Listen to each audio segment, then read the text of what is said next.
Rec- First of all, I'm thankful to Rachna ma'am and DY Patil College for giving me this opportunity. Today we are going to discuss about the convolutional neural networks. Convolutional neural networks.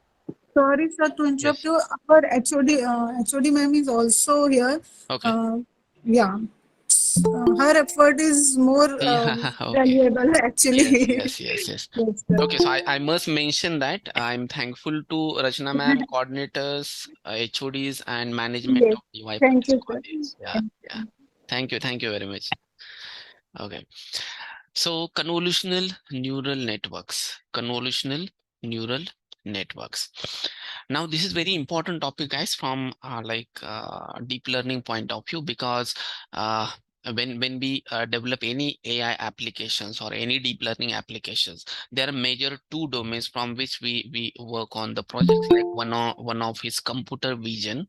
One thing is computer vision, and another thing is like natural language processing. So computer vision and natural language processing are the major areas of deep learning applications.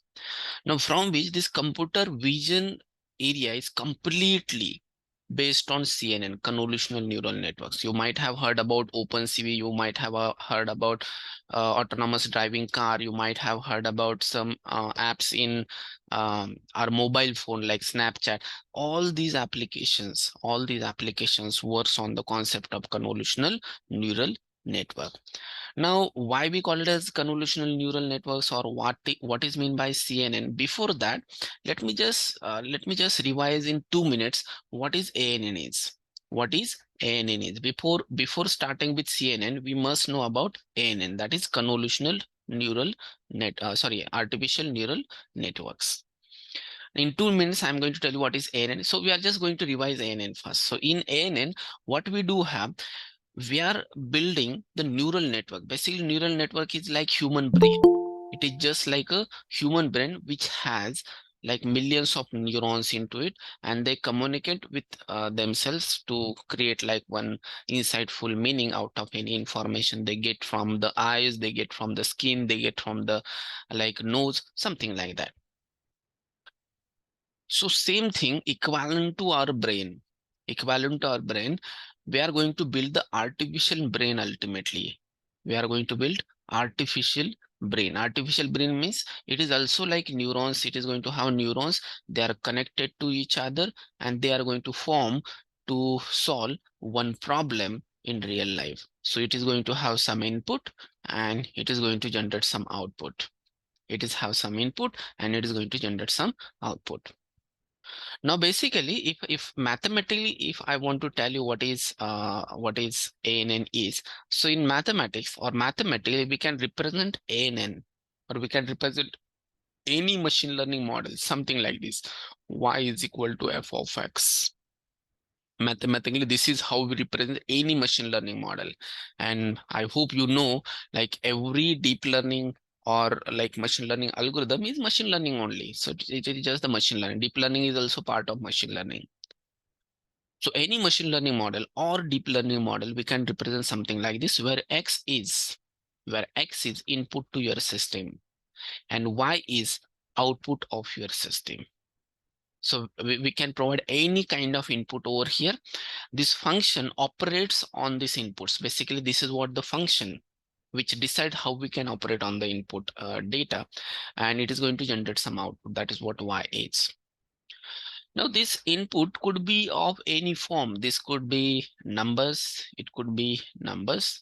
It could be image pixels. It could be image pixels. It could be text. We call it as a natural language data or NLP data. We call it as NLP data. So as an input, we can give anything over here. Now, whatever the data we are going to provide from that, it is going to generate Y. It is going to generate Y. So what this function represent, that is being written inside this neural network. So basically these neurons are connected something like this. These neurons are connected something like this. These neurons are connected something like this. Between the neurons, we do have weight matrix and we do have biases. Between these neurons, We do have weights associated with each and every connection and the bias. Now what this weight and bias represent? This weight and bias represent the functionality between X and Y. Ultimately, I must say, when we give any input over here, how to process the input, that has been decided by these weights and bias. And by processing in sequential units, so basically these are layers in sequence. So processing on it, and it is going to generate some kind of output over here finally. So we can give any image over here, any text over here, any numerical data over here. We can give anything over here. It passes through this neural network and it is going to generate some kind of output. It is going to generate some kind of output. So that is what neural network is. That is what neural network is. Now, what we have to do while designing neural network, we have to decide number of layers. Basically, this is called as output layer is. This is what output layer is. And these are called as internal or hidden layers. So this is first hidden layer. This is second hidden layer. And whatever the input we are providing, that is called as the input layer. That is called as a input layer is. Now, to each and every layer, we have to mention what is activation function is. What is activation function is.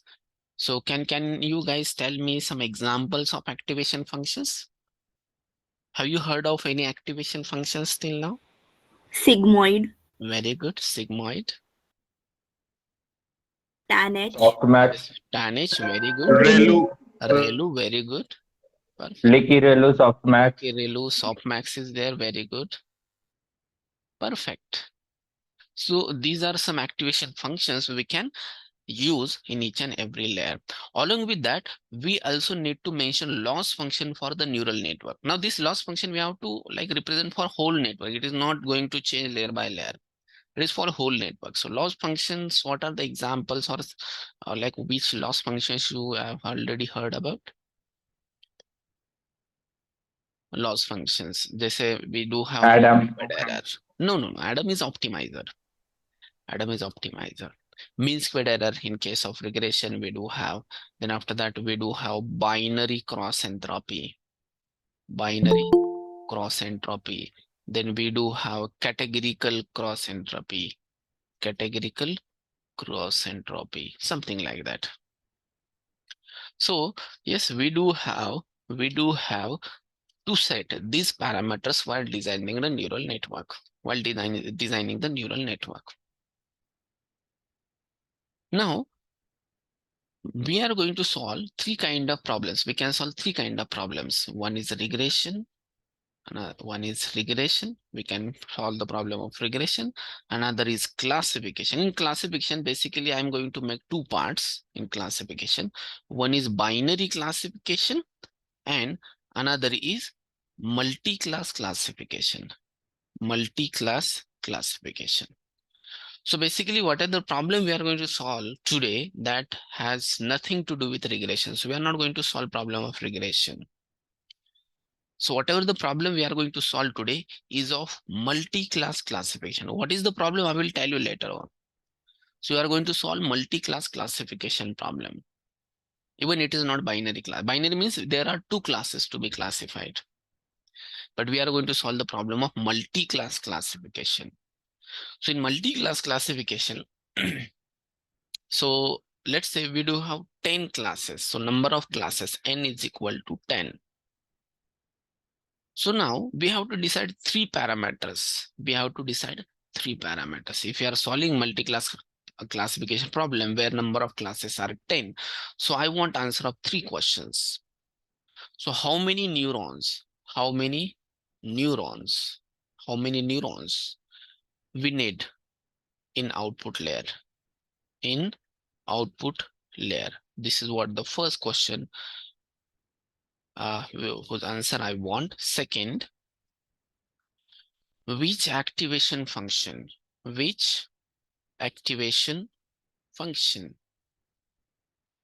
to be used in output layer?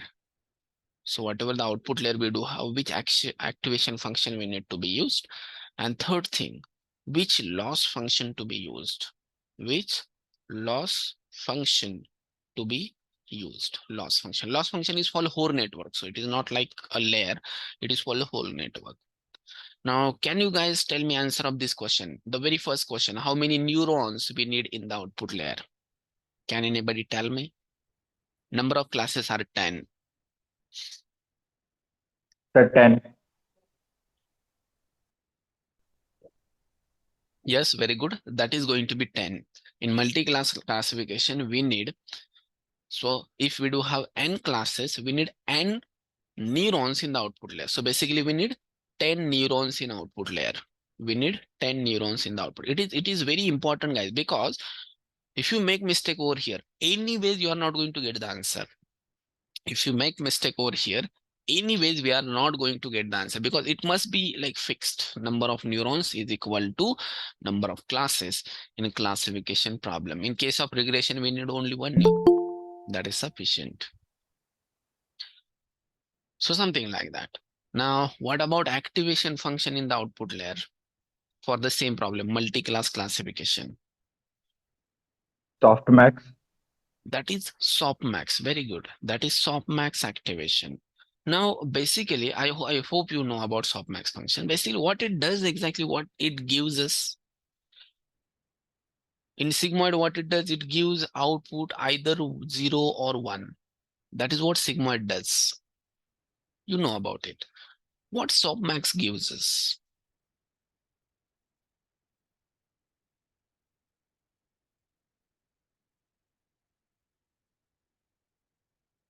Basically, softmax gives us probability. It gives us probability of being every like class. Let's say, for example, let me give the answer. Let me give you example.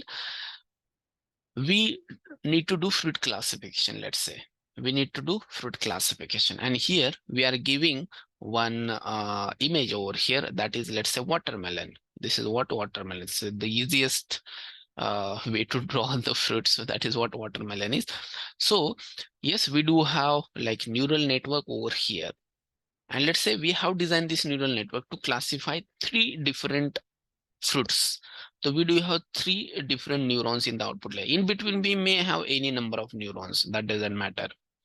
In between, we do have any number of neurons. That doesn't matter. This is what output layer is. So in the output layer, basically we are designing this neural network to classify watermelon. Then after that, apple. Then after that, banana. So this every neuron represent one of the class. So first neuron representing watermelon, second class representing apple, and third class representing banana. Now, when we give any image over here, when we give any image over here, when we give any image here, what happens? Basically, these neurons is going to tell us what is the probability of being. Basically, this first neuron is going to give us the value, which tell us what is the probability of being that particular like fruit is watermelon. So let's say that is, for example, 0.4. That is 0.4. So this neural network decide that there is 0.4 probability that it is watermelon. Now, what about apple? In case of apple, let's say it says that this is 0.3 probability that it is the apple. 0.3 probability it is the apple. And for banana neuron, it is going to give us again 0.3, let's say. So it is saying that yes, 0.3 is the probability of being it as a banana. So basically, this each and every neuron represents the probability of being that particular fruit. Now, if we see over here, highest probability is of watermelon. So basically, this is what your output, final output is, because it is having the highest probability. So these are probabilities, guys. These are probably based on probabilities, we can compare in between them. And that is why, as they are probability, they are positive values always, and their sum is always 1, because sum of probabilities is 1. So from the neuron, if you want to get any output as a probability, we need softmax. We need softmax. Now, how does it calculate probability? So kind of things you might have like studied that formula, or you can just go and Google for it. So it is very simple thing. Just you should know that softmax is going to give us the probabilities, and it is only going to be used in multi-class classification. If you have many classes, more than 2 classes, something like that. So here also we are going to use softmax activation. So basically it gives a probability based output, probability based output. Okay, so now, do you know if we are using softmax as an activation function, what must be the loss function then?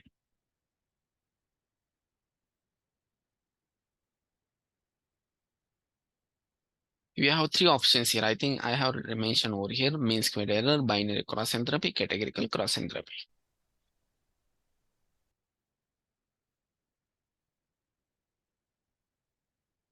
Okay, so let me tell you, that is categorical cross entropy.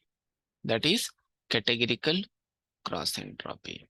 Now this loss function is been designed in such a way that it can calculate the loss based on probabilities. It is calculate loss based on probability. So we do have softmax activation that is going to give us the probability. So basically what happens in backpropagation, if we give input, after finding out the output, this is what your YP is. This YP will get compared with Y actual, and that comparison is like 1 by 1. So basically this kind of concept is been represented in categorical cross entropy. That is called as a categorical cross entropy. So that kind of formula has been designed. And that is why if we are using softmax activation in the output layer, we have to use categorical cross entropy as a loss function. There is no any other option. So they are together. So categorical cross entropy is the loss function to be used in our network. So whenever you are going to solve any problem using neural networks, keep this in mind. Whenever you are going to solve any problem using neural network, keep this or ask this question, ask these 3 questions to yourself. While designing any neural network, ask these 3 questions to yourself first. And then you can go ahead for designing the neural network. Same thing we need while designing CNN. That is why I just repeated the same thing again, because anyways, I need to explain this in like later communication. Okay, so while designing CNN, we need to decide like how many neurons we need in output layer, which activation function to be used, which loss function to be used. All these things we need to decide first, and then we can go ahead for the further designing and training of your neural network. So basically this is with respect to our hands-on application in today's session. So whatever the hands-on application we are going to design today, it is with respect to the same thing. Okay, so even later on, if you want to solve any other problems in deep learning, you just ask these 3 questions to yourself. If you find the answers of these 3 questions, designing neural networks is very, very easy part then. Understood? Should we go ahead? Yes, sir. Yes, sir. Okay, good. So now let's go ahead, and now let me tell you what is CNN is. Convolutional neural network. That is convolutional neural network. Now, basically, neural networks is just bear me for the spelling mistakes. Network, neural network. Okay. Now, our main focus will be on implementation today. But before that, let me tell you the theory behind CNN or whatever the problem we are going to solve. Now, what happens whenever we are going to work on any images related problems? Whenever we are going to work on any images related problems, what we do is we provide such kind of images. Let's say anything written inside these images. So what we do, we provide these images to our neural network. So basically, this is what neural network is. This is what neural network. This is what neural network. This is what neural network. This is what input image. This is what in computer vision, anyways, even if you are providing video as an input, it ultimately goes as a frame by frame. That means ultimately image will be provided as an input to your neural network. So this image means what? It is just like matrix of pixels, right? Every image is just matrix of pixels. Ultimately, it is matrix of pixels. Now, if we don't have CNN, let's say if we don't have CNN, what is going to happen? We are ultimately going to use, directly going to use neural network over here, and whatever the number of classes we are going to classify, those many number of neurons will be there in the output layer. So this is what output layer is. Let's say 3-class classification will be there. What happens here? Each and every pixel will be given as an input. Each and every pixel, single pixel will be given as an input. Every single pixel will be considered as an input. Now, whatever the data we are using, we are going to use very simple data, guys, because understanding is important. So whatever the data we are going to use, it has 28 by 28 images, which has 28 by 28 images. So basically total how many pixels we do have then? 784, 28 square. So total 784 pixels will be there. So basically this 784 pixels has information, and that is what input data is. Now this 784 pixels will be given as an input, and based on that, this neural network is going to work, and it is finally going to give us the probabilities of being that particular class. So the problem here is like different, like in the real life, we don't face such kind of problems. So basically what going to happen, whenever we are going to give this pixel by pixel as an input to neural network, it is not going to work efficiently. Basically this is ANN. So whatever I'm going to like, I just like drawn whatever the network, it is ANN network. So in ANN, each and every pixel will be given as an input, and on that input, this neural network is going to work. But this system is not going to work well on images. It's not going to give like good accuracy. I'm going to tell you reason with comparison with the real life scenario. So let's say human eye is there. So basically human brain. So human brain is also doing classification. Every time it is doing classification. Let's say you are meeting your friend. That is like 10 years before, like you are together, let's say. And after 10 years, you are meeting again. So even after 10 years, you are able to identify your friend. Even his weight has increased, your beard has increased. He might not be having hair on his head. So something like that. He might be having now specs. But even after 10 years, you are able to like recognize your friend. You are able to recognize your friend. Now, how you are able to recognize him? Let's say our brain is also working in the same sense, like as of pixels. Let's say what brain is doing, brain is going to understand the pixel pattern. Basically pixels it is going to remember. Now, if you look at any person pixel by pixel, basically it will take time. If we look at any person pixel by pixel, that means every spot on his face we are going to look at. Now, what will happen in those cases? In those cases, we'll not able to recognize people after 10 years. Because after 10 years, almost every spot on his face has changed, because his weight has changed. His color also might have changed.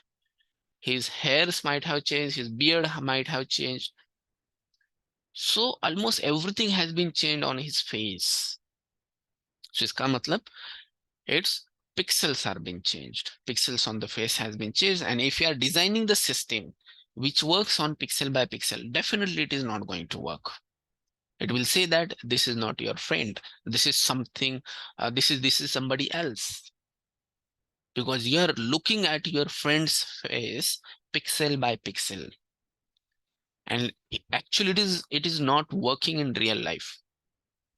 In real life, even after 10 years, even after 20 years, people are able to recognize each other. Why? Only one reason.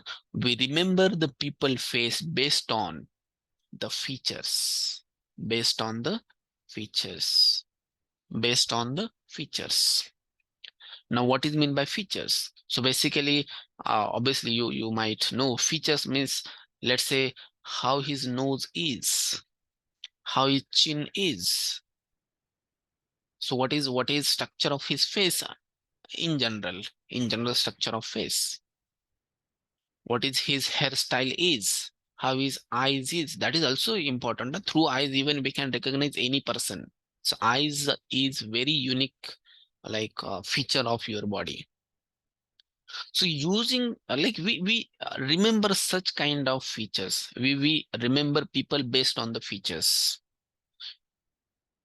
And based on these features, we are going to recognize our friends. Friends or any person you meet earlier.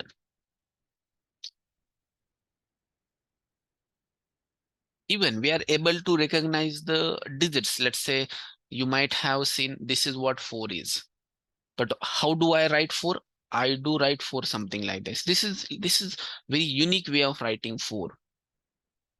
You might have not seen people write 4 like this. You might have not seen. You're looking such kind of 4 for the very first time, but still you are able to recognize this 4. You know this 4, but now you are able to recognize this 4 as well. Why? Because you know that if we do have such features in the image, that means this is 4. You remember 4 or you remember digits based on their features. Now this features is very, very, very important part for us in real life. In real life. Now, human brain is very powerful brain. So obviously we are able to recognize people after many years, so many years.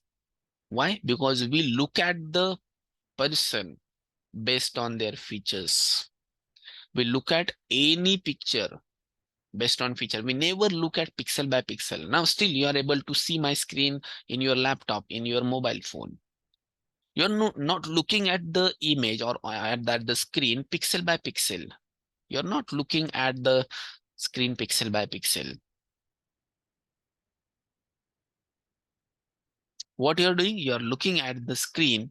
You're looking at the screen based on the features, how I'm writing over there, and based on that, you're able to understand what I've written. You might be like reading such kind of like writing for the very first time. My handwriting it's very bad handwriting I do have, but still you are able to understand because you remember the alphabets, the numbers based on the features. But in case of ANN, that is not the case. In case of ANN, the input, basic input is the pixel. So pixel by pixel, it is going to work on. And that is why ANN is not efficient to work on images data. It is not efficient to work on images data. And that is why we need the system. We need the system that works on features, that works on features. So whenever we work on the images, we need to extract features first. We need to extract features first, and then we are going to build the system on these features, not on pixels. Not on pixels. We are going to build the system which is not based on the pixels, which is based on the features extracted from the image. Now, how to do that? Ultimately, how to do that? So basically, the mathematical operation for that is convolution operation. That is convolution operation. Now, what convolution does is, let's say I do have any image. Let's say we do have digit classification and 4 is written over here, something like that. Now, what convolution does? Basically, I think convolution you might have used earlier. I think convolution you might have used earlier. In convolution, let's say this 4. So from this 4, we are going to extract the features. So one of the feature is this. One of the feature is this. And one of the feature is this. One of the feature is this. These are the features. And based on these features, now we are going to build the ANN. Now we are going to build the ANN. What basically ANN is going to do? ANN is, what basically ANN is going to do? ANN is going to like build the mapping relationship. Basically, like every feature will be given to every neuron. Ultimately, it is many-to-many relation. So basically, it is going to build the mapping relation between these features and the output. Now, basically, if this is output layer, now we do have n number of neurons. N is number of classes. So this is for 0, this is for 1, this is for 2, this is for 3, this is for 4, let's say. Okay, so likewise, we need the neurons till 9. So basically 10 neurons needed, as I told you. So let me just make some more space over here. So likewise, 10 neurons are there, something like that. 4, 5, 6, 7, 8, 9, something like that. So what we are going to do, we are going to extract such kind of features, and these features, extracted features, we are going to give to this output layer neurons, to these neurons ultimately. And now the weight matrix over here, the weight matrix over here, the weight matrix over here is going to build the mapping information between these features, and the digit. Ultimately, these features belongs to 4, and that is why this weight with respect to force will be the highest one, because these weights will be highest one. Let's say 1, 1, 1. But these features at all not related with the 0, and that is why their respective weights will be found out almost 0, because they have nothing to do with 0. They have nothing to do with 0. So this mapping relation will be found out using ANN, with ANN. So ultimately, from any digit, let's say we have any digit over here. From any digit, we are trying to find out all possible features, and all these possible features we are going to map with output layer. We are going to map it with output layer. All these features we are going to map with output layer. So whatever the features important for 7, so for 7, that features will be mapped with 7's neuron. A map means what? Ultimately, we are going to build, or we are going to train this weights and bias over there. We are going to train weights and bias over there. So that is part of training. That is part of training. So ultimately, if you have any input, if you have any input image, first of all, we are going to extract features. We are going to extract features, and extracted features we are going to map with the ANN. Using ANN, we are going to map them with the output classes. Number of classes, 10 classes are there. So 10 neurons are there. For every neuron, which extracted features are important. So for those respective features, that particular neuron's weight will be higher. In the same sense, यहाँ पे देखो 4 के लिए we have highest weight over here for these features. For let's say कि one of the feature is something like this. So for this, zeros neurons is going to have highest feature. Others will be having 0.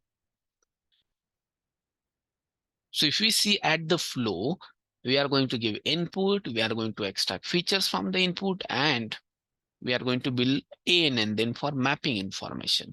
For mapping information. So you already know how to design ANN. You already know how to design ANN. What is new for you? That is extract features. That is extract features.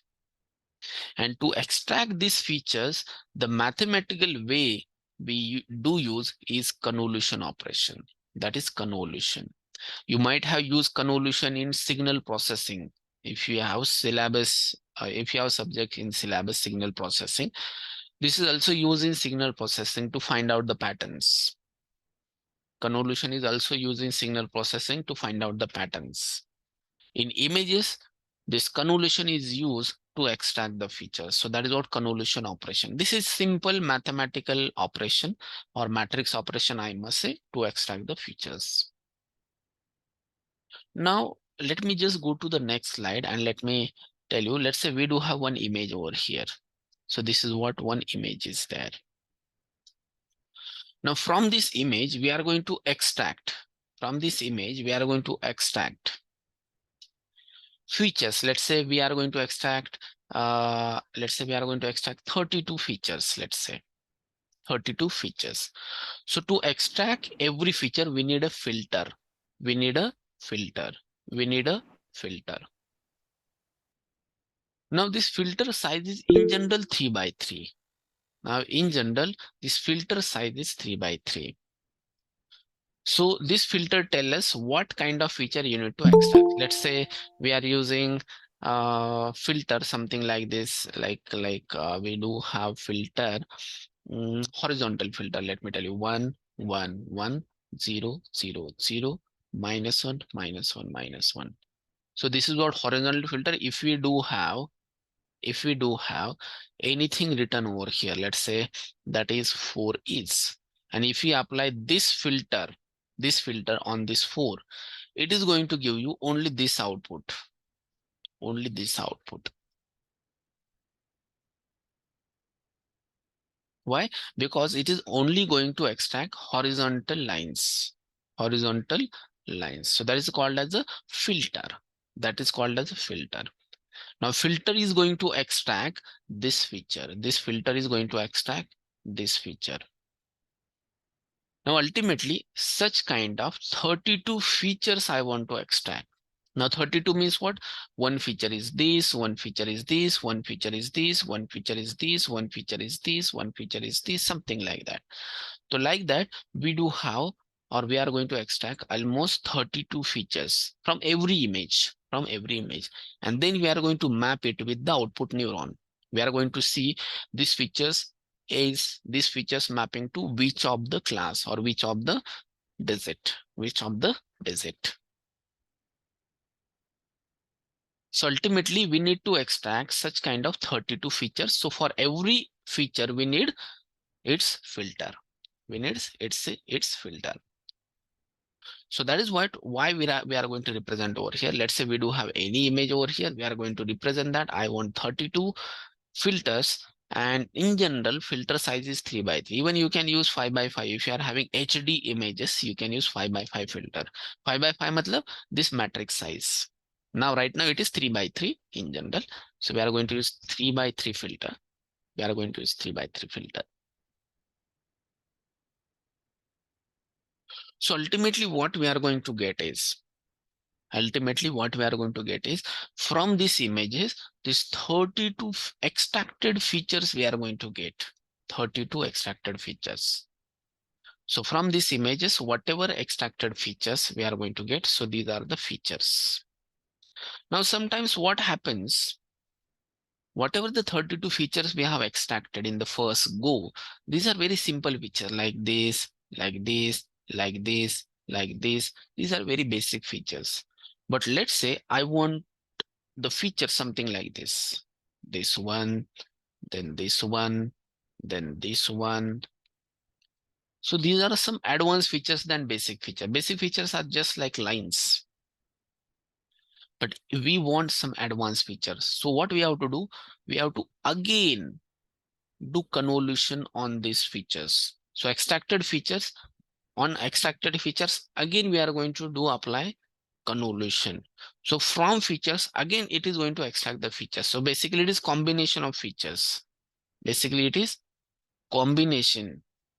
It is combination of basic features. It is combination of basic features. It is combination of basic features. It is combination of basic features.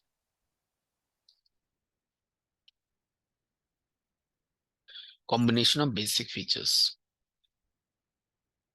So to do this, again, we are going to use convolution. Let's say what happens from basic features, if we create combinations, they are going to get increased. These are advanced features, they are going to get increased. So let me extract 64 features from basic features. So again, I'm going to use 3x3 kernels to extract high level features, to extract high level features,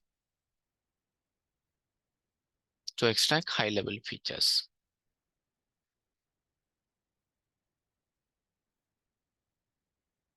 So like that, if you want again more high level feature, let's say for our example, we are not going to go ahead, but so whatever the high level features we do have, whatever the high level features we do have, if you want to again extract advanced features, let's say we are doing car classification. So from the car, advanced feature is something like to extract tire design, to extract tire design. That is a very high level feature.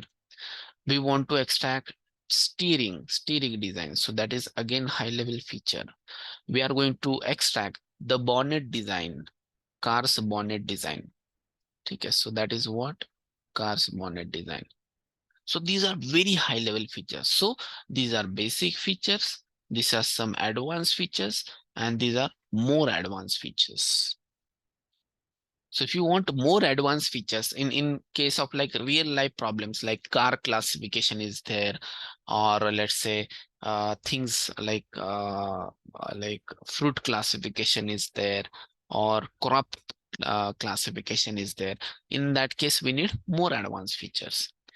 In case of digit classification, we don't need more advanced features, because they are very straightforward and basic features.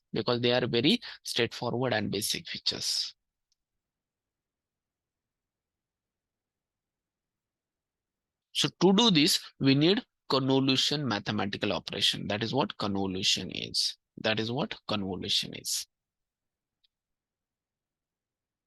Now, what going to happen is,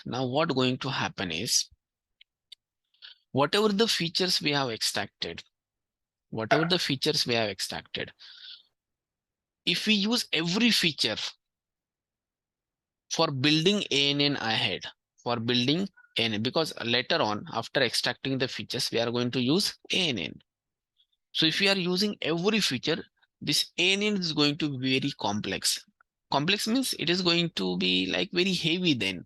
When many weight matrix, many weights will be there, complex weight matrix structure will be there, and it will take for training, as well as unnecessary, your model may overfit in that case.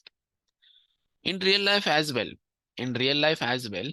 you can see, let's say you remember face of any person. Let's say you remember face of any person. So what you do remember about his face, let's say on how his nose is, let's say you always do remember, because it is very highlighted feature. Let's say very dark mole on his face, let's say dark mole. But along with that, some like very, very thin mole will be there on his face, that we never do focus on.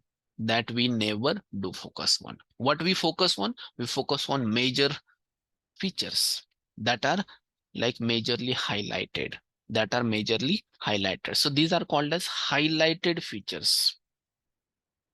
These are called as highlighted features.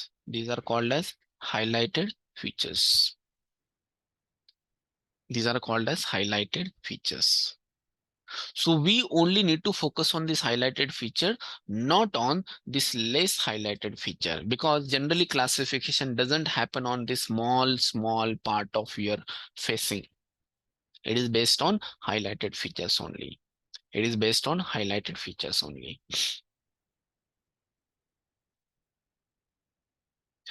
And to do this, we need to drop these like less important features or less highlighted features.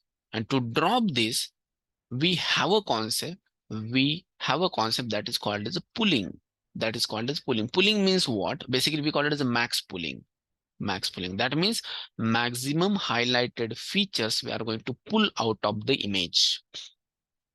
That means for further calculation, we are going to consider max pooling ya to maximum highlighted feature, something like this. We are going to consider this, but we are not going to consider this for making like classification or building model ahead.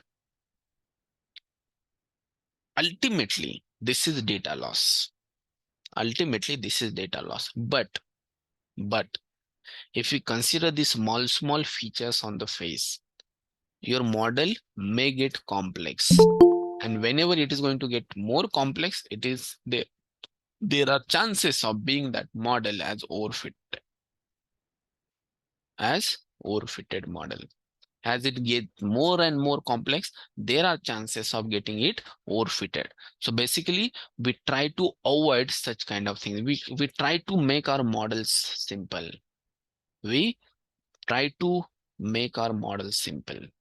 And that is why we need to do pooling.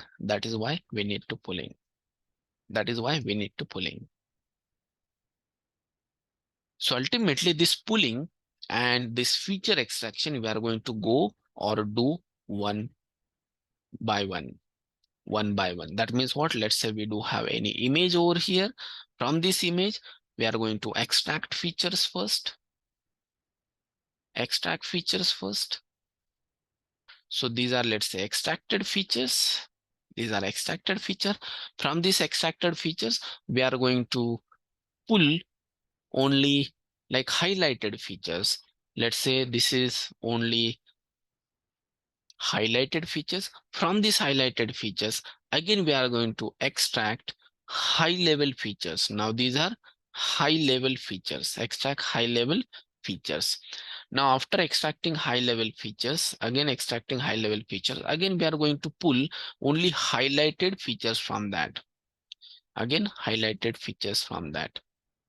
So this is what we are going to do one by one. Let's say again, from this, I want to extract high level features. Extract high level features again. Extract high level features again. After extracting high level features, we are going to drop less important features, or we are going to pull only highlighted features. And whatever the pulled highlighted features are there, based on that, we are going to design neural network. Now we are going to design, that could be any number of layers. So this is what ANN basically. But in case of output layer, let's say we are doing digit classification. If we are doing digit classification, number of neurons or number of classes are 10, and that is our number of neurons in the output layer must be 10. So whatever the high level features in the last layer we do have, we are going to provide to this ANN. And this ANN will build the mapping information between these features and the output classes or output neurons. So it is going to have mapping information in between them.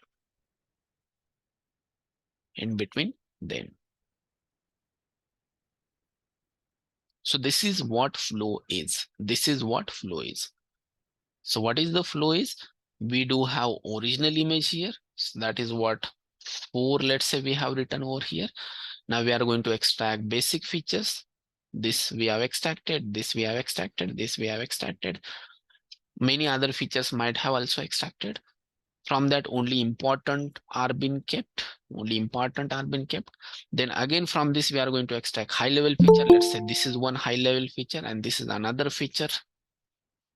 This is one high level feature and that is another feature.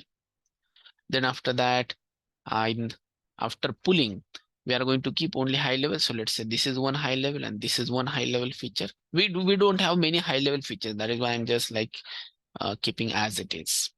Again, extract high level features. So let's say this is one high level extracted feature. This is high level extracted features. Other features we are going to drop, only we are going to keep highlighted features. And these features we are going to map with the neuron of like 4, let's say output neuron 4. Let's say we do have 10 neurons over here. So whatever the neuron of 4, we are going to map these features with that. And that mapping information will be kept with these weights and bias. That mapping information will be kept with this weights and bias. So this is what we are going to do into CNN. This is what we are going to do in CNN, convolutional neural network. Convolutional neural network. So that is what theory behind what we are going to do is. That is what theory behind what we are going to do is. So it is simply like creating ANN. Only two things are going to get in added over here. One is convolution, and another is pooling. Convolution and pooling. So what we'll do, we'll go for hands-on session now. So let me just start the Jupyter. I'm going to use Anaconda or Jupyter for this. Let me create one file here. So let me create a new file here. I'm going to use the TensorFlow environment over here. So I'm going to use TF-ENV17 over here. That is I do already have installed TensorFlow here. So I'm just going to call it as DYP CNN digit classification. Let me rename this. Okay. Now, first of all, I'm going to import the data. So import, basically I do have data from the Kaggle. So import pandas as PD. You get that data on the Kaggle. Let me show you from where you can get the data. So kaggle.com, we do have competitions. That is digit recognizer. And yes, here you'll get the data. Here you'll get the data. So that is what train.csv and test.csv. Okay. So here you will get the data. Let me just put that link into the chat box so that you can also download it from here. So this is what data I already have downloaded it. I do have train.csv as well as test.csv. So I have already downloaded. Let me just import that data. Let me call it as dftrain is. So dftrain is equal to pd dot, that is CSV file. And that file, in my case, it is stored at datasets folder. In datasets folder, I do have digit recognition. In digit, I do have train.csv file. So this is my dftrain file. Dftrain, let me show you, dot shape. Now it is going to tell me I do have 42,000 images. I do have 42,000 images, and for every image we do have 785 values, basically 785. Now why 785? Let me show you. dftrain dot head. I will give you this code, don't worry about it. So dftrain dot head, you can see first column is label and remaining columns is pixel 0, pixel 1, pixel 2, pixel 3. So remaining columns is like almost 784 columns. So why it became 785? Because one column is label. That is what your Y is. Now you can see over here. Now you can simply see over here. This is written for label. That means what? Whatever these pixel structures we do have, in this pixel structure, 4 is been written. So these are pixel information. This 0 means like the darkest pixel. 0 means darkest pixel. 255 matlab brightest pixel, matlab white pixel. So in between we do have total 256 levels of pixels, 256 levels of pixel. So this is what label, that is expected Y, and this is what your input to model. This is what input to model. So what I will do, I will find out what is Y. So Y is equal to dftrain of label. That is what Y is. And what is X is? X is dftrain dot drop. I'm going to drop this label column, label, from axis 1 and in place true. In place, no, I don't want to make it in place 2 because I don't want to delete it permanently. So that is what X. So ultimately you can see X shape. It will be having 42,000 images, and for every image we do have 784 pixels. Let me select one of the image of it, one image. So x dot ilog, if I just do this, this is what 786, sorry, this is what 784 pixels. This is what 784 pixels of the first image. What is written in the first image? In the first image, one is written, one is written. Let's say what is written inside this. So what I will do, these pixels I will arrange into 28 by 28 because that is what image, right? These are just pixel values. I need to arrange it 28 by 28. So what I will do, I will just convert it into NumPy dot values. So these are NumPy values. So you can see some pixels are 0, some pixels are non-zero. This is what 255. That means it is the brightest pixel. It is brightest pixel. But I want to arrange it as an image. So image of 28 by 28. So what I will do, I will reshape it. I will reshape it 28 by 28. Now you can see this is what 28 by 28. This is first row of an image. Can I say in the first row, all pixels are dark? That means 0 in first row. Second row as well, all pixels are 0. Third row as well, all pixels are 0. Fourth row as well, all pixels are 0. In the fifth row, we have 3 pixels which are non-zero. That means these are some brighter pixels. These are some brighter pixels. So this is what image is. Basically, this is what NumPy array. I want to show it as an image. So what I will do, I will import matplotlib for that. So import matplotlib dot pyplot as plt. So I have functions over here that we can represent any NumPy array as a image. So this NumPy array, let me just call it as image array. So this NumPy array, I'm going to plot plt dot imshow. I'm going to plot it as an image. Let's see here. You can see this. You can see this. You can see this. So yes, this is what fifth row is. So this is 0th row. This is 1. This is 2. This is 3. This is 4. Yeah, so ultimately fifth I must say. So we do have 3 non-zero pixels here. 3 non-zero pixels. Middle pixel is the brightest. You might say that, sir, this is not the black and white. Basically, this is because of color palette of Matplotlib. Basically, this is what dark, that is what black color, I must say. And this yellow or yellowish must say that brightest one.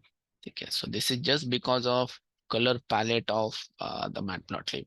If I just convert these values between 0 to 1, then you'll see this as like simply black and white image. So let it be. You just consider this is as a black, the purple color as a black, and the yellowish color as a bright. So ultimately, whatever the pixels video, this is what 28 by 28 image. You can simply see this is 28 by 28. So this is one. I hope you understood. The one is written over here.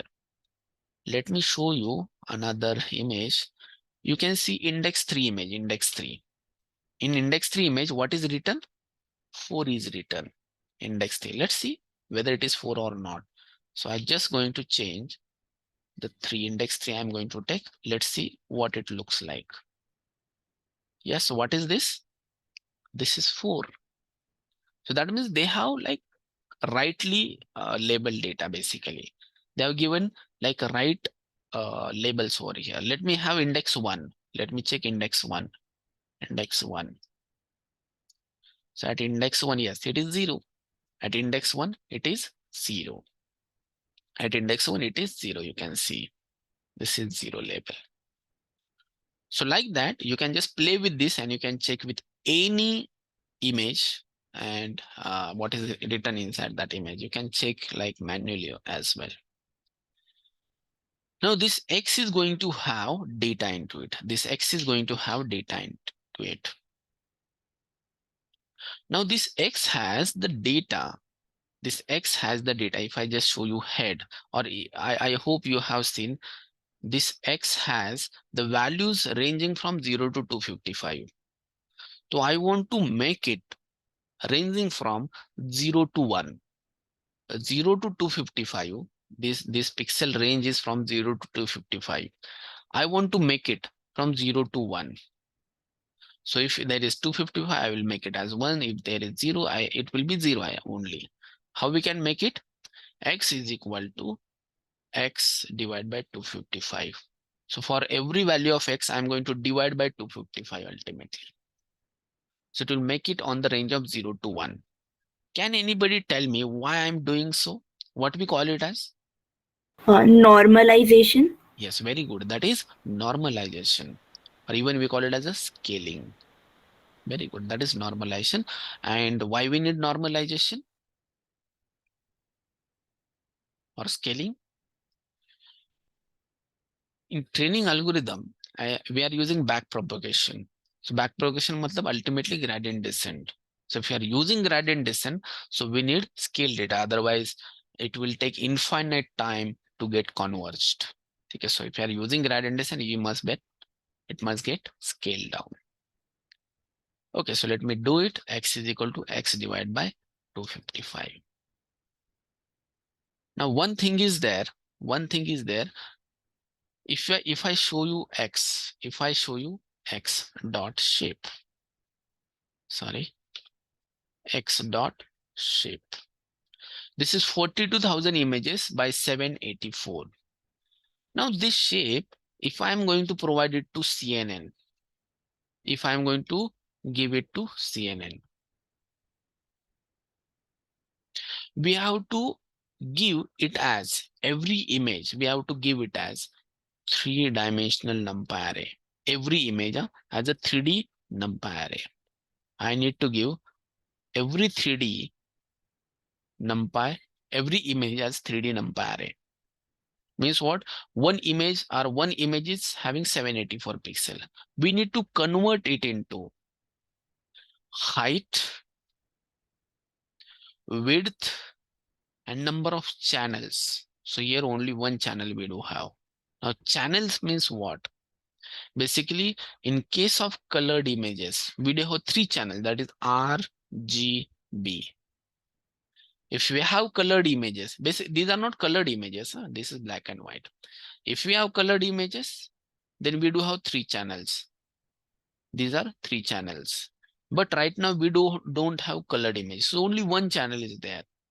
So basically every image must get converted into 28 by 28 by 1 shape.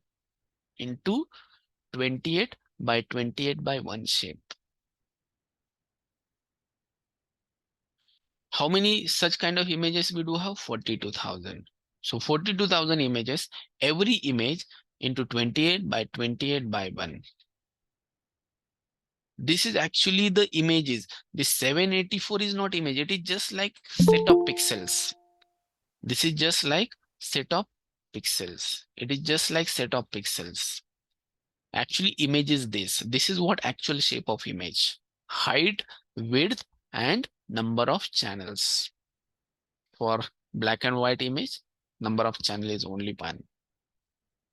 So I want to make the shape of X something like this. So what I'm going to do, I'm going to reshape it into 28 by 28 by 1. Okay, so that is what X is. Sorry, 42,000, I forget to write. 42,000 by 28 by 28 by 1. And let me do this, and now you can check. Yes, actually this X is data frame, so I need to convert that into numpy first dot values. Okay, now it will work, and let me show you what is X dot shape is. So you can see 42,000 by 28 by 28 by 1. 42,000 by 28 by 28 by 1.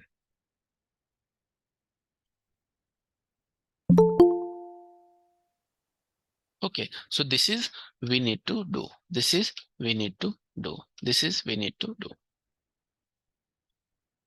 So here input preprocessing is done. Input preprocessing is done. That is what about input image. So 42,000 images will be given as 28 by 28 by 1. Each and everything has a reason. You should know about it. Now, what about y? Y also we need to do one thing. With respect to y, also we need to do one thing. What we need to do is this y we need to convert into categorical format. Into categorical format means what? This one basically we do have 10 classes, right? We do have 10 classes. So what we need to do, this one we have to return in the form of array of 10 values. So if it is one, index one, we do have one, other values will be all zeros. 0, 1, 2, 3, 4, 5, 6, 7, 8, 9. If it is 0, zeroth value will be 1, other values will be 0. Have you heard about one hot encoding? It is something like that. Basically, we call it as a categorical formatting. Let's say this is what 4 is. For 4, 0, 1, 2, 3, fourth location will be 1, all others will be 0. All others will be 0. So this is what you know the categorical formatting. Why we need to do this? Because this is what your y actual is. This is what y actual is. And this y actual we need to compare with y predicted. This is y predicted. Do you remember what is y predicted? If we just get back over here, I hope you do remember. Y predicted, you can see over here.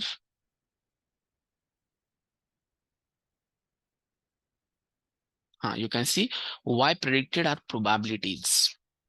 So let's say we have 3 classes. Y predicted will be 3 probabilities. If there are 10 classes, y predicted will be 10 probabilities. And those 10 probabilities we have to compare with this 10 actual probability. These are expected probabilities. And that is why we need to convert that into categorical format. That is why we need to convert that into categorical format. How we can do this? To do this, you can see, to do this, we need to import one function from TensorFlow. So from TensorFlow dot keras dot utils import to categorical function. Import to categorical function.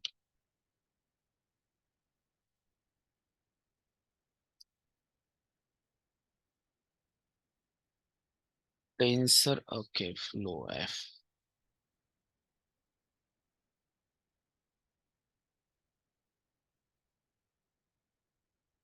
To categorical. Okay, so it is importing to categorical. Now to categorical, let me show you. To categorical function, I am going to give it y, and I am going to tell it that number of classes are 10. So it is going to return me to categorical output. You can see this. For first value, the value at index 1 is going to be 1. You can see this. Sorry, you can see this. For second, value at index 0 will be 1. You can see this. For third, value at index 1 will be 1. You can see this. Now, like that, we do have 42,000 values. Total 42,000 values are there. Can you tell me this NumPy array, what is the shape of this NumPy array then? We do have 42,000 images. So what is the shape of this NumPy array then? 42,000, 10. Correct. That is 42,000. So obviously number of rows will be same, 42,000. And for every value, we do have, 10 integers over here. So 42,000 by 10. I can show you that. So what I will do, I will call it as y actual. So y actual, let me show you the y actual shape. Y actual shape. So you can see 42,000 by 10. Perfect. So these shapes are important. Why we are doing this? I have explained you every reason. So input x and y, that processing is done. That processing is done. And now it's time to design the model. So build CNN model, build CNN model, build CNN model. To build CNN model, we need to import sequential model and layers. From where? From TensorFlow. So from TensorFlow dot keras dot models import sequential model from TensorFlow dot keras dot layers import layer. I want to import dense layer. I want to import convolutional layer. So convolution 2D I'm going to use. Basically, we need to do 2-directional convolution and max pull 2D. One more layer we need flatten, because finally all the features we need to flatten out. So these layers and this model we need to import. Now we are going to build the CNN model.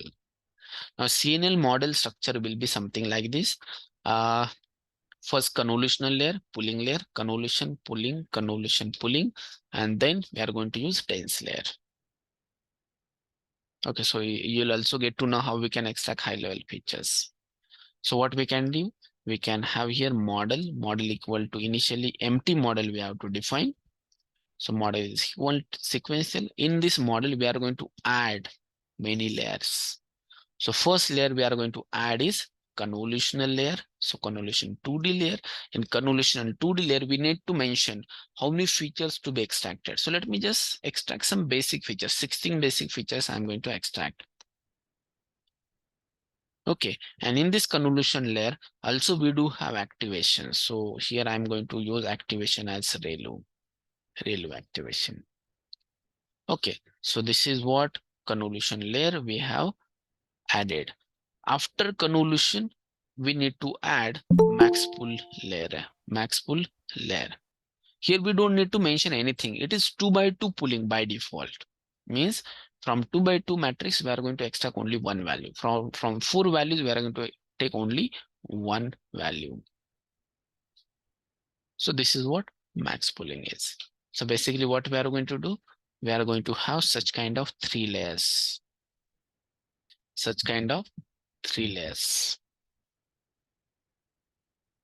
Three, I think 2 is also sufficient, no issues. 2 is also sufficient. I'm just going to tell you how we can do this. So let me see 26, 26, 13, 11. Okay, 2 is sufficient. Otherwise it will become like very crunchy. So I'm using basic feature extraction over here, pulling off important features. Again, extracting some high level features. Here I'm going to use some more high level features. Let me use 32 over here. And from that features, only highlighted features to be pulled out. Finally, whatever the features we have pulled out, we have to convert that into vector.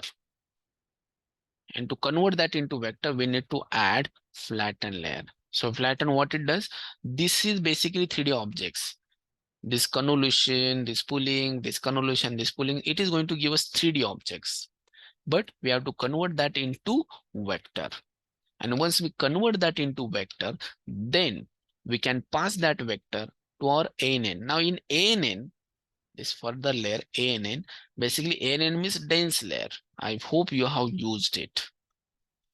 Now here I'm directly going to use last layer, final layer, output layer. Here I'm going to directly use final layer or output layer. Can you tell me how many neurons needed over here? 10. That is 10 neurons. 10 neurons. Activation. Which activation? Let me go back to that slide. Here, we already found it out. How many neurons we need in the output layer? 10 neurons. What is the activation function? Softmax. X. And loss function? Categorical cross entropy. So let me get back over here. that is softmax. That's it. And then after that, basically the loss function is the parameter for whole network. So that we need to mention into dot compile. So that is what loss function, and that is categorical cross entropy. One more thing, as a metric, we need to use accuracy over here. Matrix is equal to accuracy. One more thing we need to define as a first layer. This is what first layer is. As a first layer, we need to mention what is shape of input, single input here. So single input shape we need to define here. So input shape, because if we don't provide input shape over here, it is not able to define the size of weight matrix then. And that is why for the first layer, we need to define input shape. Okay, so what is input shape or shape of single input? These are 42,000 inputs, right? Or 42,000 images. What is shape of single image? 28 by 28 by 1. So that I need to mention over here. That is shape of single input. Now it is able to like initialize the weight matrix to some random values in this case. So let me do this. One more thing, it is telling us minicellular kernel size. Oh, we have not mentioned kernel size. So kernel size is 3 by 3 we are using. 3 by 3. Yeah, this is compulsory parameter. I just forget about this compulsory parameter. I need to mention over here as well. In both the layers, we are using same shape of kernel. Okay, so model, the empty model we have created is just the model structure. It is just the model structure. It is just the model structure. It is just the model structure. We have just created model structure. We have just created model structure. Now it's time for training. It's time for training. So यहाँ पे मैं लिखता हूँ that is train the model. Train the model. Train the model. How we can train? Model dot. Which function we use to train the model in machine learning?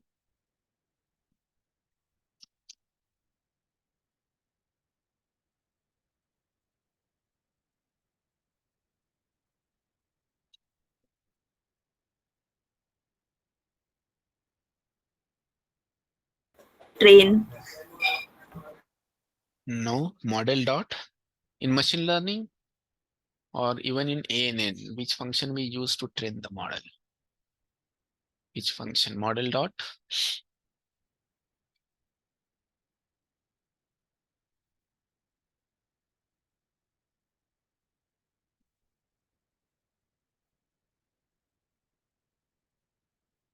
Fit. That is fit. Model dot fit. What we need to give or pass on to this fit function? Model dot fit. We need to provide X. We need to provide Y actual. You can see here Y actual. This is what Y actual. So we need to provide this Y actual.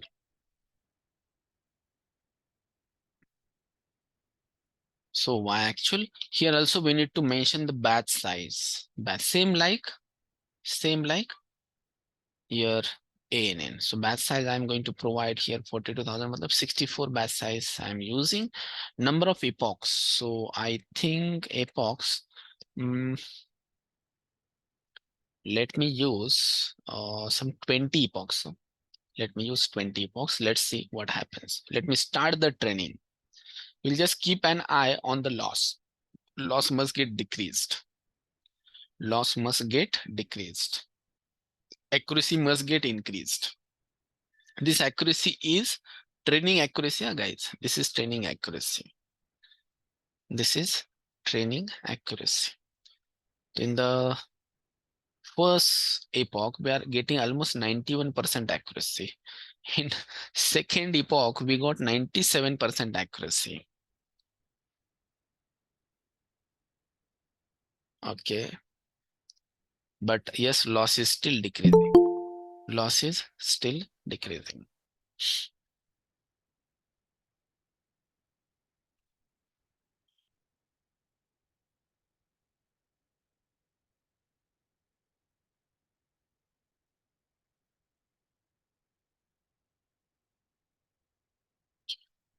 you can see this loss is still decreasing. This loss, you can see it is going down and down. If it happens that instead of decreasing the loss, it started increasing the loss. So basically the loss, if we just mention against epochs, so these are epochs, let's say, and this is what loss is. So generally what happens, as we increase the epochs, loss is getting decreased. But sometime it may happen in the future. Basically, it is not going to happen with this problem. But in the future, you might observe that sometimes after some epochs, it starts increasing the loss again. So basically, that means after this epochs, this is because of overfitting of model. So basically, even you can observe the loss, whether it is decreasing or increasing. So the point from where it starts increasing, we have to stop over there. So let's say these are 10 epochs, then we have to use only 10 epochs. After that, if we increase the epochs, basically loss is going to get increased, and that is only because of overfitting concept. Hope you have heard about overfitting. So yes, this is just as a note for you. It is not going to really happen in this problem because it is very straightforward problem. But I just told you as I got it. So you can see this now. The rate of decreasing loss has decreased 0.0227, 0.0212, 0.0203, 0.0186. 0.0175. So the loss of decrease, that means the same plot we are going to get something like this. So in later epochs, there is very less decrease of loss. Okay. So almost we are about to finish the training.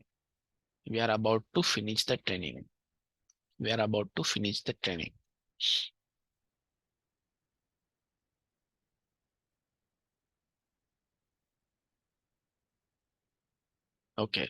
Now you can see, yes, this is what accuracy is. Now this is what training accuracy, guys. This is what training accuracy. 99.6. It's very, very good accuracy, but it is training accuracy, obviously. Now, when we train the model, it doesn't mean that we have done with our application. Only half part we have done till now then. We have trained the model, but if we give any real data for the prediction, how does it going to work? How it will work?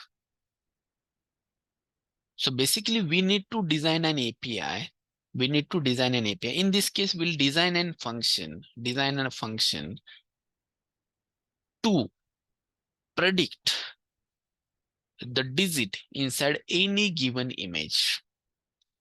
That image might be like I'm writing inside that like image through my handwriting. Let's see whether it is able to understand that or not.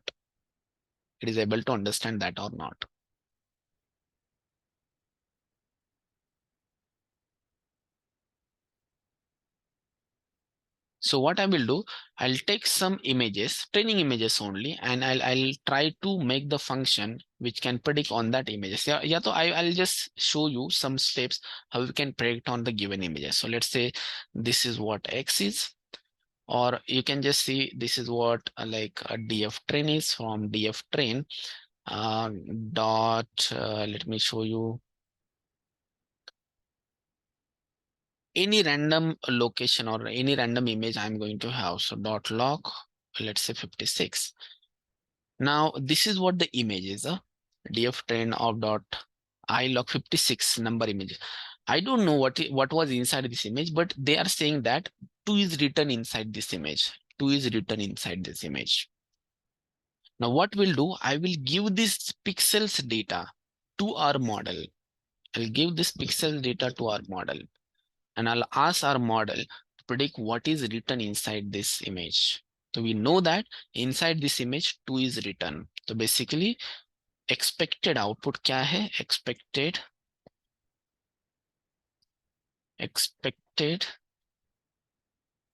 output is 2.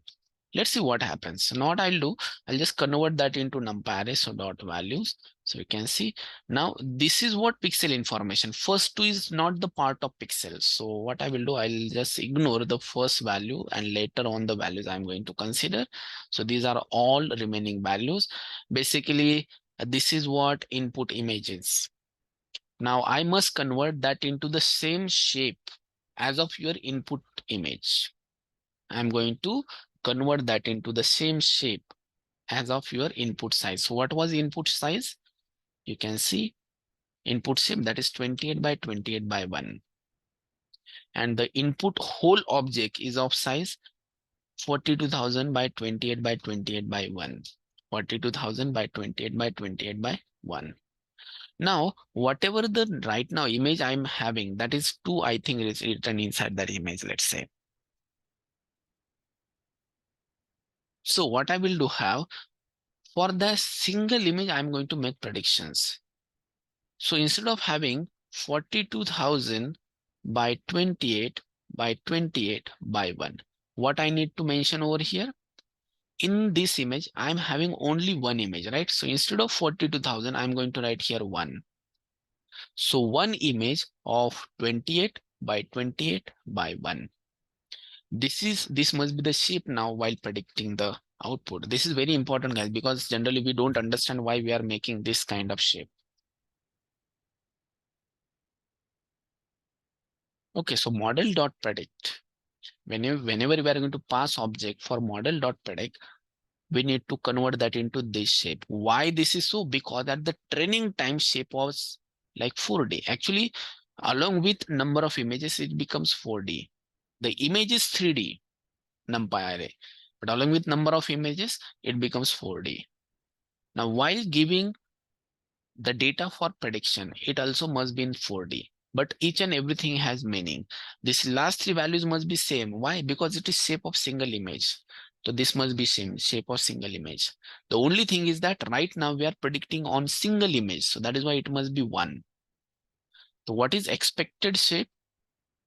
Whatever the input we are providing here, the shape must be given as 1 by 28 by 28 by 1. Let me show you where it is. So let me reshape it as 1 by 28 by 28 by 1. So you can see this is what numpy. Basically, this is what 4D object is. You can simply see. But if I just scroll down over here, you can see some values are very high values, but I want values between what? This is in between range of 0 to 255. But if you do remember, while giving input, we have made it in the range 0 to 1. 0 to 1. So I should make it in 0 to 1 range, obviously. So to make it, I just need to divide it by 255. And that is what your image array is. So that is what your image array is. So this image array, now I'm going to pass on for model.predict. I'm going to pass on for model.predict. So let me pass model.predict. Now basically single image to predict on single image, I just call it as predict on batch. That means single image batch. Ultimately, I'm considering it on. So model.predict on batch, which is having image array object. So it has only one image as a like input. Let me see what it is going to give us. You can see this. What do you think? Is it expected output? Is it exactly what we're expecting for? What is this? Probabilities. Perfect. Basically, these are the probabilities of your neural structures. You can see whatever the neural structure we have designed, if you just go at the end, you can see this. This is what output layer of your ANN, which is having 10 neurons. So basically, whatever the output we are getting is the probabilities, right? Because we are using softmax activation in the output layer. We are using softmax activation in the output layer. Softmax activation in the output layer.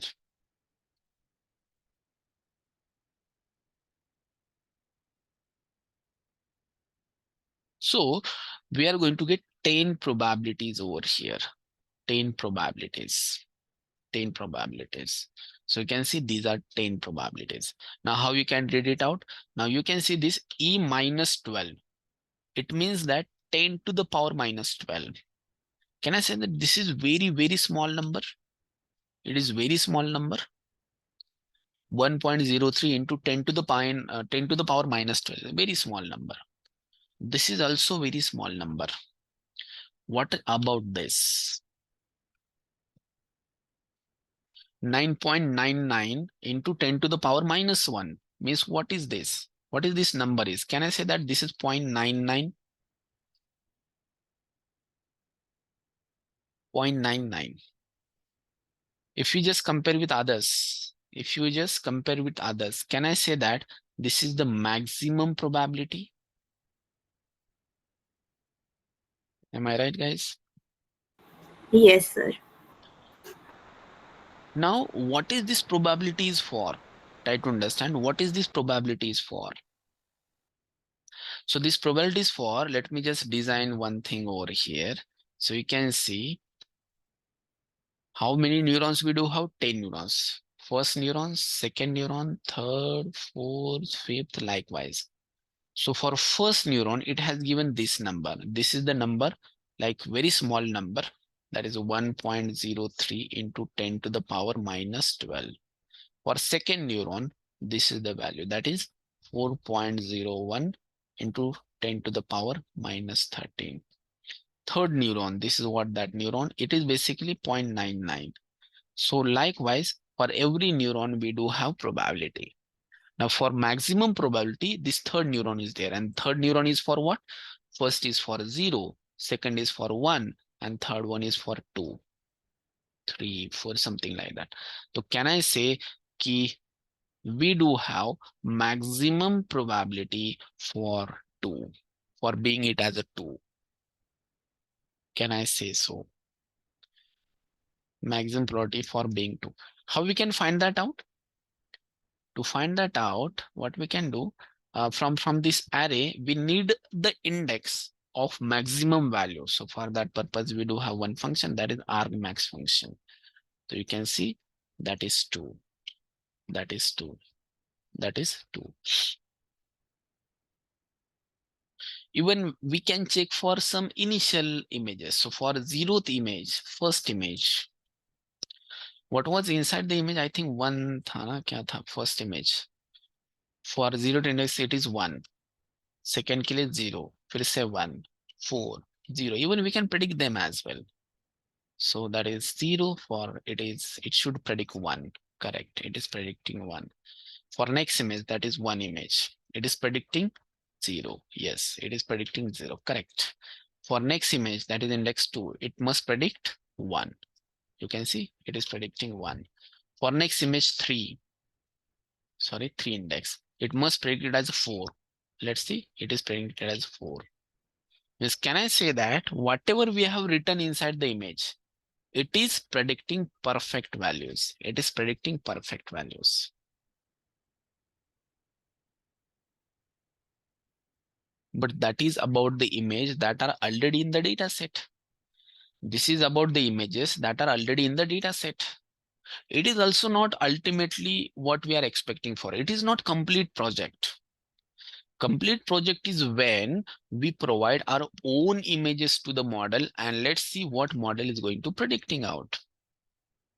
If on our own images, if model is able to predict the correct one, then we can say it is better one. So what I can do, I can show you the real images. Basically, I do have my own images. So where is it recognition? You can understand this is my handwriting, and these images are in different shapes. You can see. So this is 0, this is 1, this is 2, this is 5, this is 4, this is 7. You can understand this is my own handwriting. Basically, we don't have a time to create our own data set. I already have created it. And that is why I'm going to use the same images.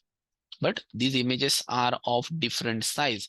That is what reality is. When you come across some real applications, Image size might be anything. It might be in any shape. It might be in any color. It might be in like any different environmental parameters.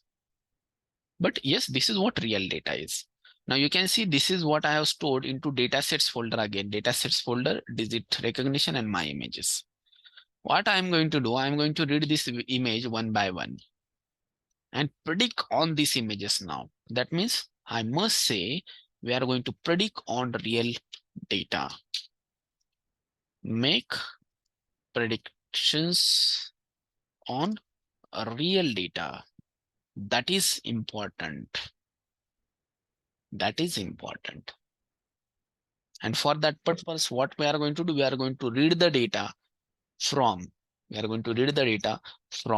a real images. So for that purpose, I'm going to import OpenCV. So CV2 already I have installed, so I'm going to import it because it is used to read from our actual JPG files. So how we can read that out? CV2.imread.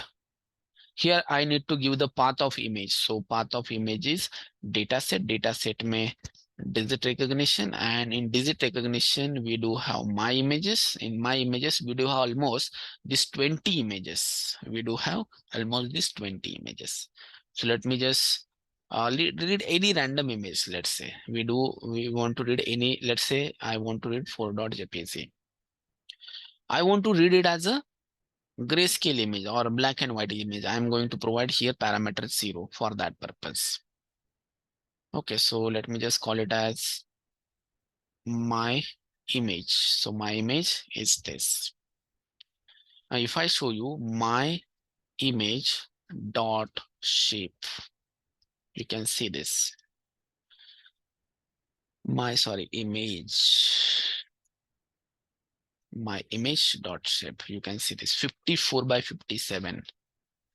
Can I say that our standard size of image is 28 by 28? Standard image size is 28 by 28. That means it also must be 28 by 28.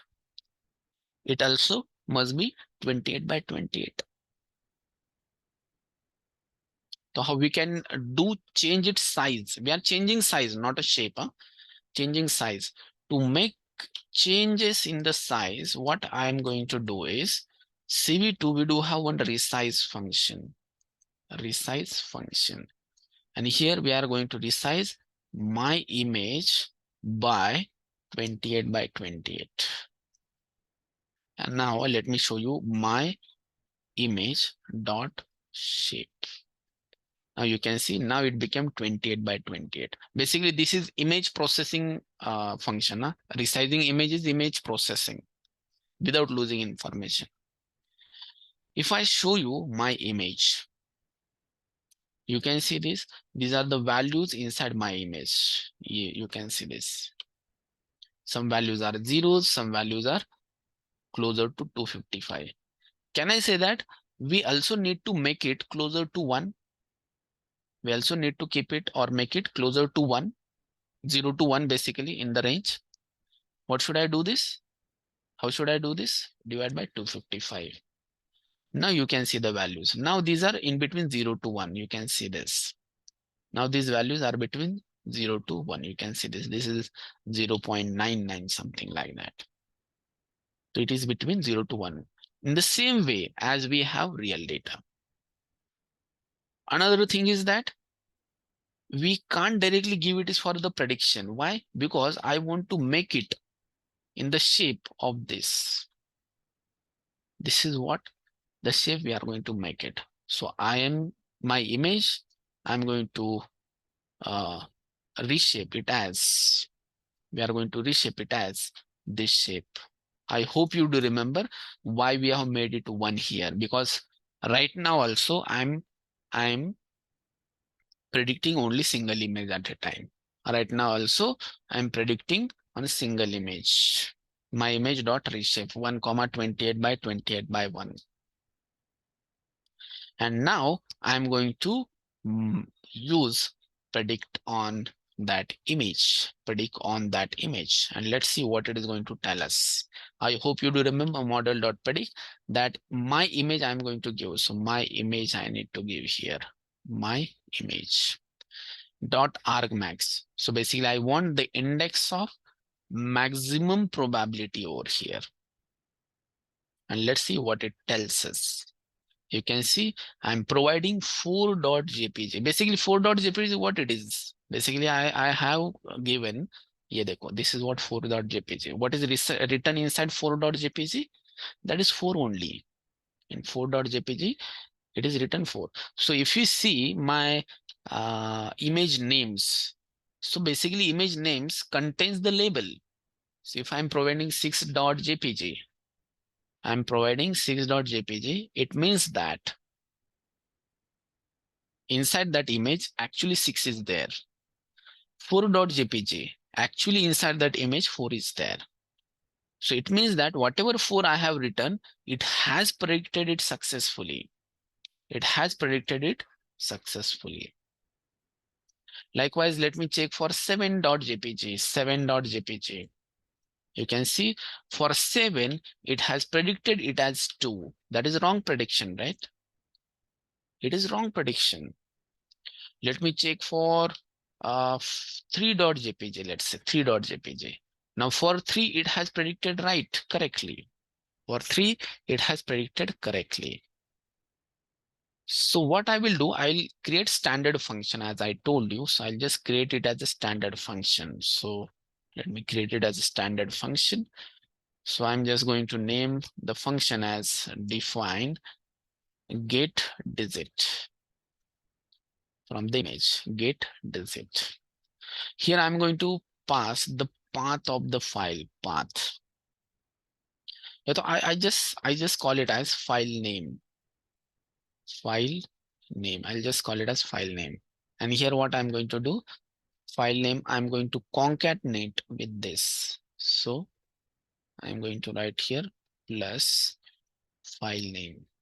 So do it carefully because this is what path of that directory, and I'm just going to pass here file name. So I'm just going to pass here file name. I'll just pass any file name and it must return the digit. It must return the digit. So you can see I have created one function get digit and I'm passing here the file name as 1.jpg. Sorry, jpg, 1.jpg. You can see for 1, it has predicted correctly. I do have one more image, 11.jpg. For this, also it has corrected predictly. I do have 22.jpg. It has corrected predictly, perfectly. I want to predict for all the images. So what I will do, I'll just take file names from all the images. So what I will do, along with CV2, I will open or import OS as well. And what I will do, I'll just like take list of all file names. I'll take list of all file names using os dot list dir function is there. And for this, I'm going to pass this path because from this path, I want all the images. So all the images are there. I'm going to take one by one image from this. So basically, these are file names. So this is list of file names. Now I'm going to take one by one image for every file name in file names. File names is the list. What I'm going to do, I'm going to print file name as well as file name as well as its prediction. How we can get the prediction? I can call get digit function and I can pass the file name to this. So every file name I'm going to take, I will print file name because in the file name, actual class is there. And from get digit, we are going to get predicted class. And let's see what is the probability, what is the accuracy of our model on real data. File, sorry, यहाँ पे file names I must write. ठीक है. So now let's find out what is the accuracy on real data. 20 samples we have provided, 20 samples. Let me identify correct one. First image, is it correct prediction? File name 0.jpg and digit it is predicted as a 9. So it is wrong, right? It is a wrong prediction. So likewise, this is correct prediction. Ek minute, what I will do, I'll just have a tab in between so that. Okay, so now you can see it properly. So you can see this is correct prediction. This is correct prediction. This is correct prediction. This is correct prediction. This is correct. This is correct. This is correct. This is correct. This is wrong. This is correct. This is correct. This is correct. 7, it is not able to understand my 7. Huh? There is problem with my 7, my handwriting. 8, it is able to recognize. 8, it is able to recognize. 9, it is treating my 9, it is treating it as 3. So that is, it is giving wrong. Okay. Now what is the accuracy? 1, 2, 3, 4, 5, 6, 7. How much is the accuracy, guys?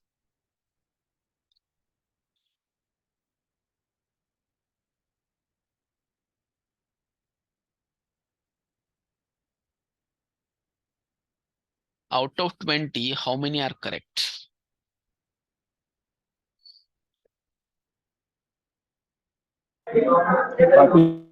14 are correct. Means accuracy is what? 70%. So 70% is the accuracy. It is quite good accuracy because whatever the data we have provided, that is somebody else's data. Even it is able to understand my handwriting with 70% accuracy. It is good enough. Obviously, we can increase it with some other things, like we can improve the data, we can improve the model as well. We can use pre-trained models, we can use transfer learning, we can use data augmentation. So using that, we can increase accuracy more. But this is what expected, and this is how we can work on real data. So even if you can check, even if you can check with your handwriting, you might get good accuracy because my handwriting is not good. So might happen like this model is not able to understand my handwriting, but in your case, your accuracy might be more than me. Okay, so yes, I hope you understood from the start to end. I hope you understood from the start or beginning to end how we develop the data, how we clean the data, how we process the data, how we build the model, and how we make predictions on the model. So this function is also very important. Okay, so yes, this is what about this session. Now, if you do have any doubts regarding this, you please ask.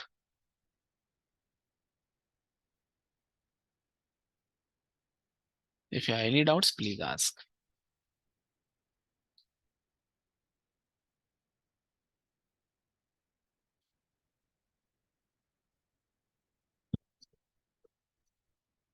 Anyone have any doubt?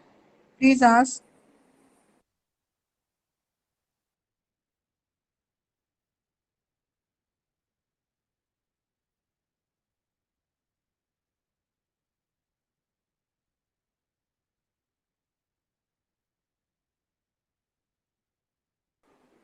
No doubt?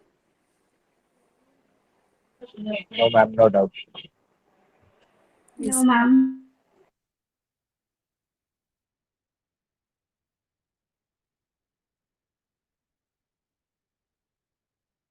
Okay, So, great. Then I will share this file with ma'am, or I'll just share this through either my channel. I will just put this link on my channel. I'll share that link with ma'am, so you can have this code as well. Thank you. Okay. okay, sir. Thank you, sir. Thank you.